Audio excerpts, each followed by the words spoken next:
Welcome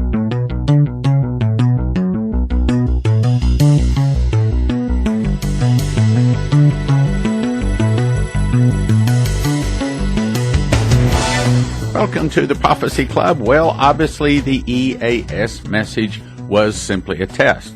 However, wait for it. As they say, wait for it. You see, President Trump said, and here I'm about to play the audio, but he's going to say he didn't want to do anything to upset the Kavanaugh confirmation. Here he is. I don't want to interrupt what's going on with Judge Kavanaugh. I don't want to do anything to interrupt what's happening with Judge Kavanaugh. So, did the 50,000 sealed indictments just go away? No, they didn't. Has Q said that they've decided not to arrest people? No. Has Trump decided not to drain the swamp? No. So all of those no's really mean yes. The arrests are still coming. Just wait for it.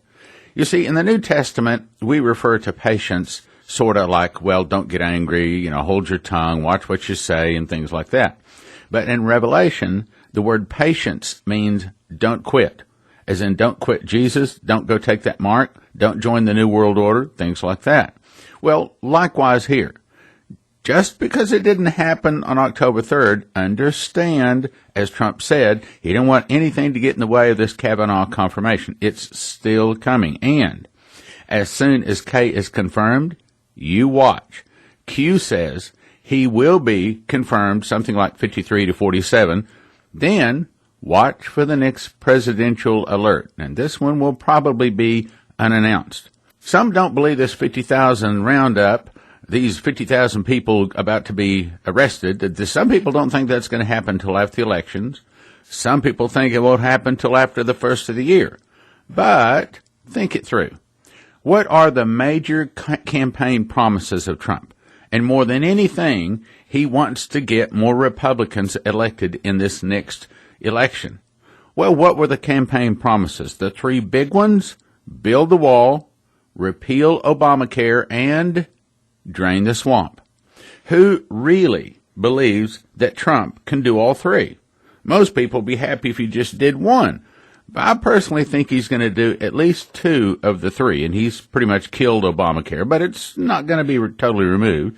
But I think he will drain the swamp. Okay, so ask yourself this.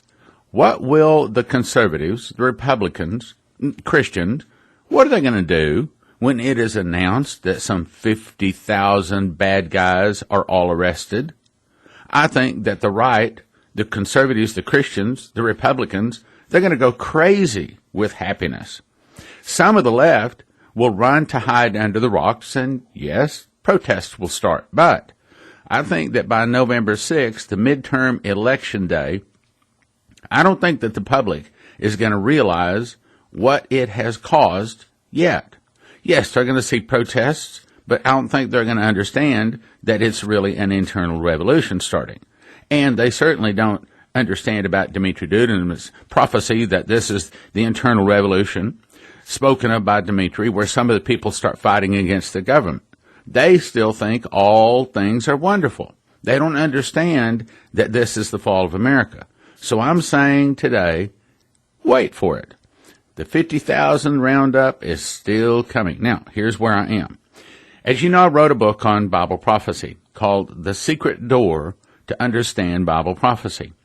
Well, Eddie Chumney, and it's kind of a long story, I've called him and asked him to look at the book, and he decided, he volunteered to come for 2.5 days to spend with me, and we're working on my book. So basically, I've set everything on the side burner for 2.5 days and giving him all of my time for 2.5 days. So that means I can't put as much time into researching a broadcast for today or for tomorrow or for the next broadcast. So what I'm going to do is the rest of today's broadcast is going to be talking about our Halloween offer. Now, what's in that? It's basically 4 DVDs having to do with America's occult holidays. First one, What's Wrong with Halloween? By Jack Clooney. He's a ranking authority in Satanism, witchcraft, white supremacy, and other forms of occult and occult activities. Occult Holidays Revealed, Stephen Dollins, is an ex-Satanist high priest of the church Satan and reveals the origins behind things like Christmas, Easter, Halloween, and things like that. Then he also made another DVD called Under the Spell of Harry Potter, and he shows you how Harry Potter and other things like that are actually the work of the devil, teaching spellcasting, potions, curses, and that there's no difference between good and evil. That's some of the things they teach. Then Doc Marquis, who was raised in a cultic Illuminati family, attained the rank of third-degree master witch. His family was in the Illuminati for 7 generations, 189 years, and he says that Christmas is an ancient occult ceremony dedicated to the birthday of Tammuz. Easter's shifting date is determined by astrology. Halloween is the deadliest holiday in human history, and he explains the truth behind things like bobbing for apples, trick-or-treat, jack-o'-lantern, May Day, and more. In that DVD is America's Occult Holidays.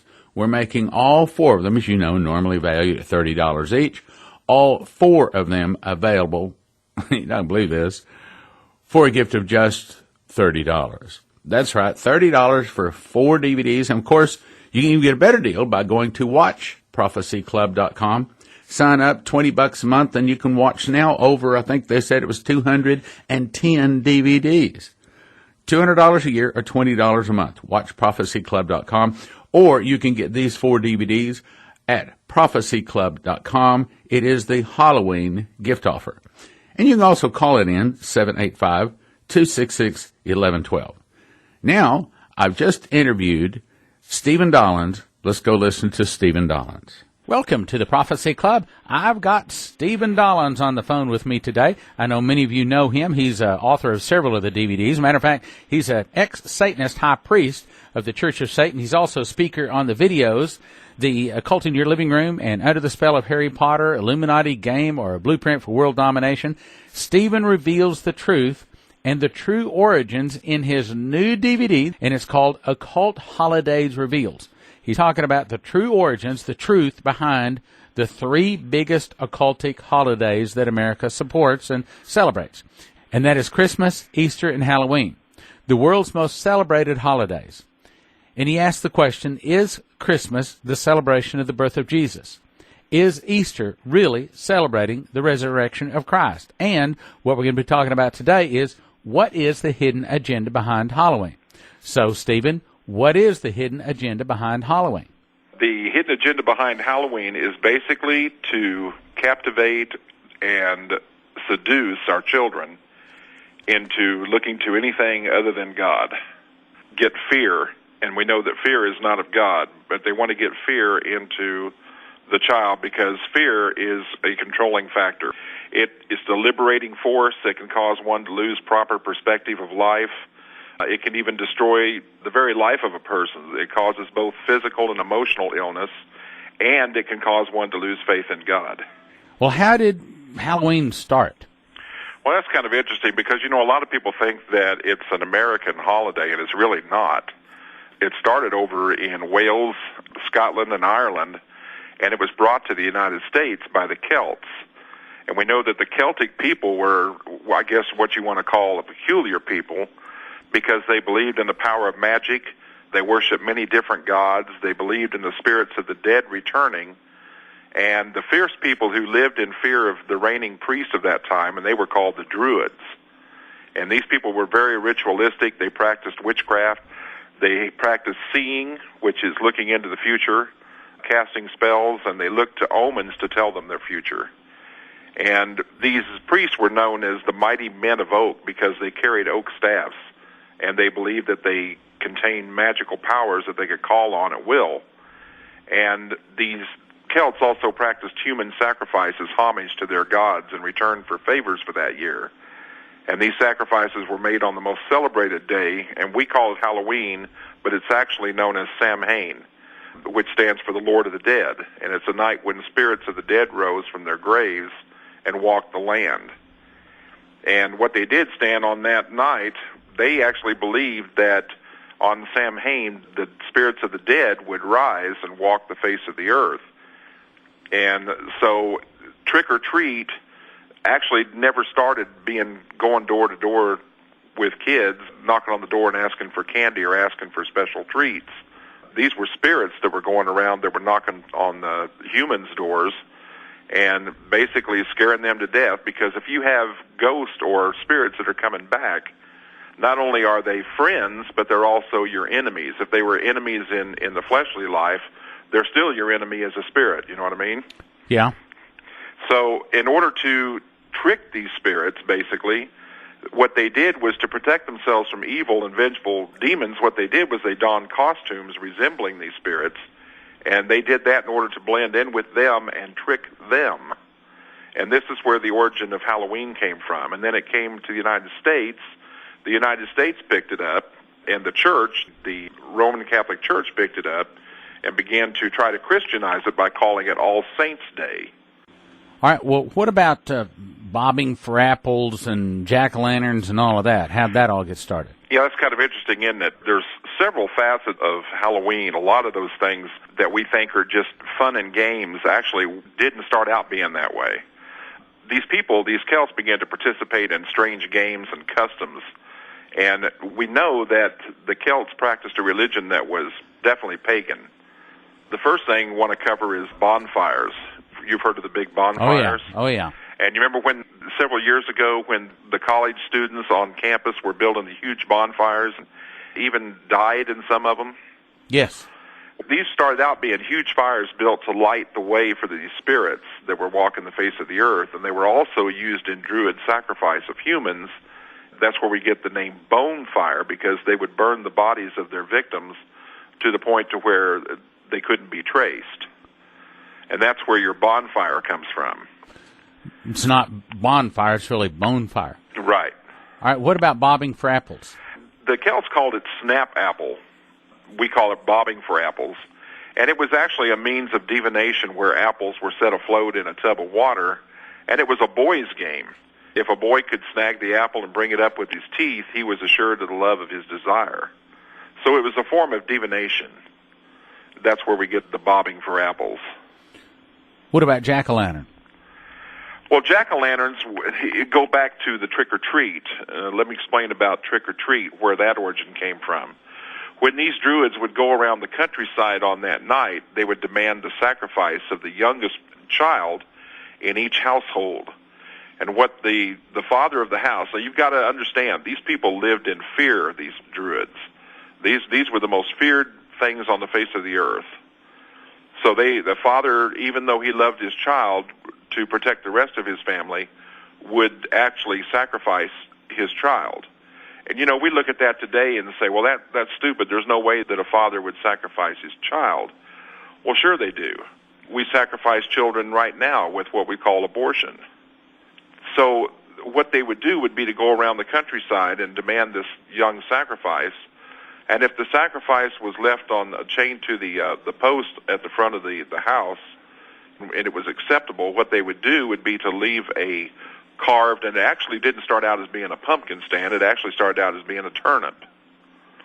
And they would carve grotesque faces in these turnips, and they would leave them on the doorstep of that house. And that was supposed to symbolize to the demons that were walking the face of the earth that night that the sacrifice had been accepted. If it wasn't acceptable, and if the father decided he wasn't going to sacrifice and give up his youngest son or daughter, then they would draw the inverted five-pointed star on the door of the home in goat's blood, and someone in that house would be killed that night. Now, not saying that basically it was demons going in and killing anybody. They basically died out of fear. And that's where we get the jack-o'-lantern, the pumpkin for. They were also known as the will-o'-wisps, and they were called ghost candles or corpse candles. These were lights that were seen over in England, and still are to this day, that were seen over in England. They believe that these are the spirits of dead seamen that are walking around carrying lanterns and to light their way. Well, are they practicing the occult today?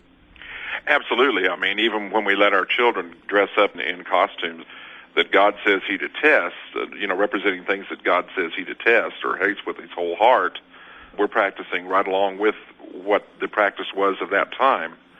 For example, the entertainment industry, the movie industry has even done a lot to promote the occult and these practices today. The most popular movie in 1982, if you remember, was E.T. This movie, which generated over $313 million in revenue, introduced to the world a fetus-looking creature who had the power to physically heal. If you remember, he could also levitate and create a psychic bond between himself and a human child called Elliot. And the most popular movie of 1984 was Ghostbusters. Remember Ghostbusters? Right. And that was the most acclaimed comedy of the year. And in this movie, there's a woman who becomes demon-possessed, and she and a man have sex on an altar to the goddess that's called Zoul, Z-O-U-L. And this act causes the goddess to manifest herself, and then she appears out of a golden pyramid. And then with supernatural power that flows from her hands, she transforms the couple into gargoyles. So you can see where the movie industry has even jumped on the bandwagon. There was a really popular movie, what we call a slasher movie. And these are the ones that teenagers love to go to. Because remember that, again, the element of this satanic ceremony that we call Halloween is fear. That's the biggest element of it. Because fear can captivate you, then he's got you. Satan's got you. And what these kids, these teenagers do is they go to what we call slasher movies. And this is where there's a deranged or maniacal killer that begins to kill teenagers.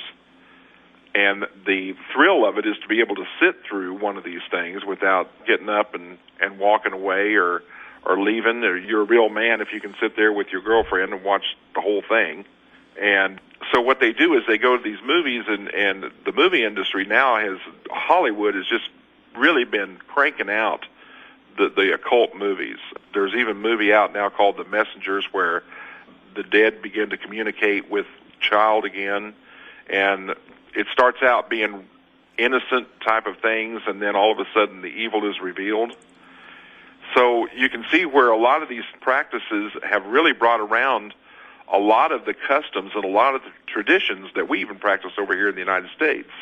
Okay, then let me specifically ask you, so if a Christian is listening, should they send their children out and let them go trick-or-treating?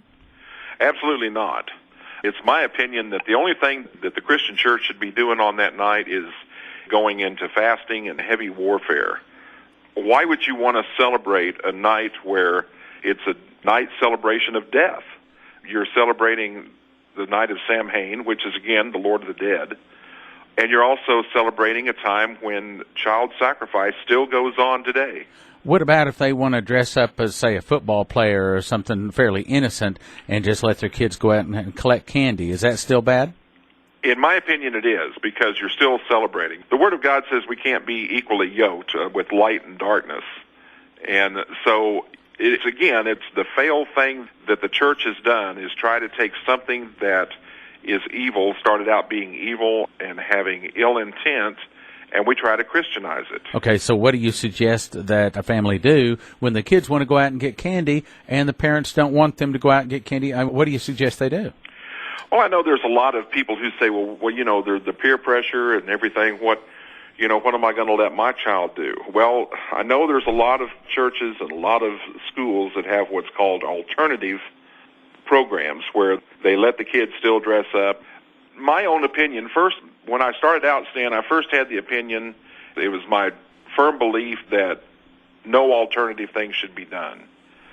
But I've kind of changed my mind a little bit about that because I think that if children are given, a night where they can come in and maybe play games, where they can have more type of fun activities going on, that we can take their mind off of trying to dress up and go out door to door like their friends are doing. All right, now you have a child, Erin. What do you do with her? Erin attends a church right now that's very spirit-filled. I'll tell you what we did last Halloween. We called Dress for War. And what we did actually was to ask the kids to come dressed like, in battle gear, because when you're going to war, you're getting on the armor.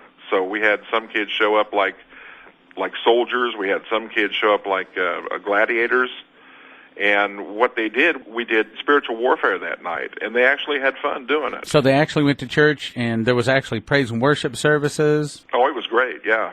Okay, so it's actually spiritual warfare against what is going on that night. Absolutely. Okay, do you believe that today, in 2008, on Halloween night, that there will be some humans actually sacrificed? Do they really do that?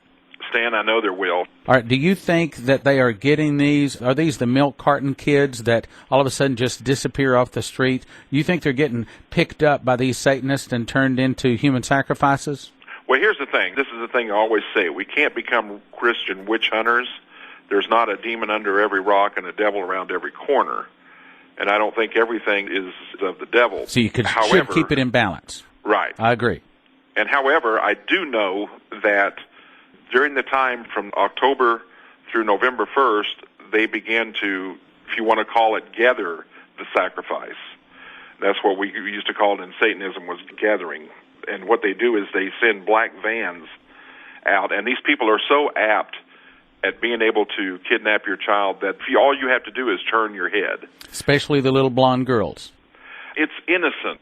You could look at it as blonde, blonde hair, blue eyes. It varies. But the main thing is what they're doing is they're looking for the innocent child. The more the innocent child looks or acts, then that's more...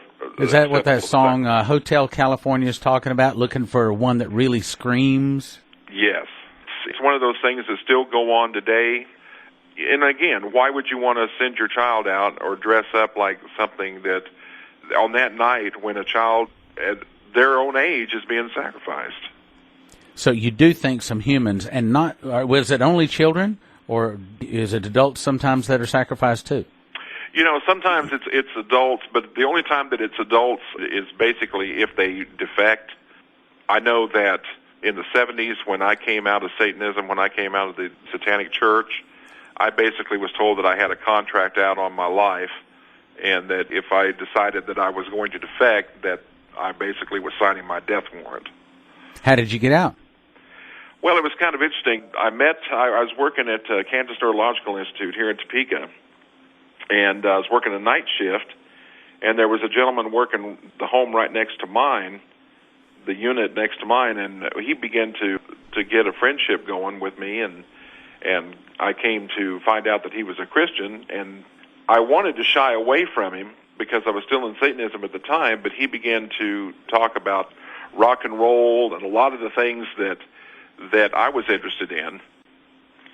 And then I began to learn that he was not only a Christian, but he had come out of a satanic group in Southern California called the Brotherhood. And it was kind of interesting that he was a Christian brother, but he was also a satanic brother. And we began to talk and compare notes, and the more I began to spend time with him, the more he began to talk to me about Jesus and about what Jesus had done for me on the cross personally, which I'd never even thought about. And even though I was physically trying to turn it away, my subconscious was picking up everything that he had to say. And the way that I got out, basically, was he gave me a book called The Satan Seller by Mike Warnke. I remember the book. And Mike had basically a testimony very similar to mine. He went to some extremes. Thank God I didn't. But he went to various extremes, and he talked about how he was able to get out and how he was now saved and born again. And the thought did cross my mind. I thought, well, if this guy did it, maybe I can do it. So did you ever participate in any sacrifices, human or animal or anything like that? Stan, if I did, I don't remember, because when I was saved and filled with the Holy Spirit, the Lord basically wiped the slate clean on a lot of things. There are some things that I just don't remember. Maybe not so bad. All right, now I know that there was a time that you were doing some kind of a ritual and a demon appeared. Tell us that story. Oh, yeah. Well, the curious thing was that it was my mom's house that my group met in, my coven met in, and we were downstairs in what we called the playroom. That was our place where we did our rituals, and we summoned up a demon called Astaroth. And Astaroth appeared in an orange cloud, started taking the form of the werewolf. We sent this spirit out because there was a girl there that had been harassed by a woman next door to her. She wanted us to scare her, So what we did is we sent the demon out after this woman. Well, the demon came back extremely upset, said, "Don't ever send me after a Christian again." So the blood of Jesus has more power than the Satanist. Amen? Absolutely. Greater is he that is within you than he that is within the world. Amen. All right, so 60 seconds to encourage the folks to come and hear you. Well, we're going to, as everybody knows, my presentations are very visual. I believe that if you see it, you have more apt to believe it. If you care about your child, if you have any concern about maybe that the church or maybe you as a Christian are participating in some things that are just not right or don't feel right as far as being really honoring God. I'm going to interrupt right there, and I encourage you to get these 4 DVDs, and this is a fabulous offer. As you know, we normally offer our DVDs for $30 each. This is 4 DVDs for a gift of just, wait for it, $30. 4 DVDs for $30. It's What's Wrong with Halloween? And this is talking about how Satanism, witchcraft, white supremacy, and other forms of cult and occult activity. And this guy, Jack Clooney, has helped the FBI, CIA, OSI, Border Patrol, police, sheriff, and all kinds of occult crimes. He's an expert witness in court proceedings. The second DVD is Occult Holidays Revealed. This is by Stephen Dollins. He explains how Christmas is not the birthday of Jesus, but rather the sun god Mithras. Easter is actually celebrating the birth of Ishtar. Halloween is a celebration of Samhain, the Celtic lord of the dead. Then Under the Spell of Harry Potter is talking about how Harry Potter is a recruiting tool. It teaches your children spellcasting, potions, curses, and that there's no difference between good and evil. It prepares children to receive the mark of the beast. Then America's Occult Holidays is by Doc Marquis, who was raised in an occultic Illuminati family, attained the rank of third-degree master witch, and he says that Easter's shifting date is determined by astrology. Halloween is the deadliest holiday in human history. You'll learn the truth about bobbing for apples, trick-or-treat, jack-o'-lantern, May Day, and a whole lot more.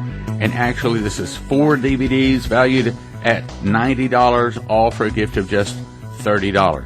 Go check it out. It's the Halloween gift offer at prophecyclub.com. The Halloween gift offer, prophecyclub.com, or call 785-266-1112, or even better, watch it at watchprophecyclub.com. You can watch instantly, $20 a month, $200 a year, over 210 DVDs. Watch prophecyclub.com.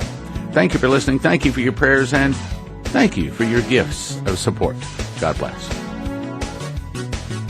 We would not be here without your prayers and generous financial support. Now from the Prophecy Club, some exciting opportunities for you. You can now watch 160 Prophecy Club recordings and soon over 300 without interruption. Most people would agree $300 titles, normally $30 each. A gift of $100 a month would be reasonable. $50 a pretty good deal, but the introductory rate for a limited time is just $20, recurring monthly subscription. A 1-year subscription is a gift of $200. There's no contract. You can cancel anytime you want to, and you get the first 3 days free just to check it out. The best deal is a yearly subscription that'll lock in your rate for a year even when we raise the rates. WatchProphecyClub.com. Go check it out. WatchProphecyClub.com. Get my last 2 DVDs, Revelations on Revelation and Kings and Priests, both of them 3 DVDs for a gift of just $40 at prophecyclub.com. Revelations on Revelation, 12 Revelations on Revelation, 12 tips on memorizing Scripture. Jesus is not the primary message of Revelation. What is? My biggest revelation, the morning star, and lots more. And Kings and Priests, what's the third woe? Who are the nations?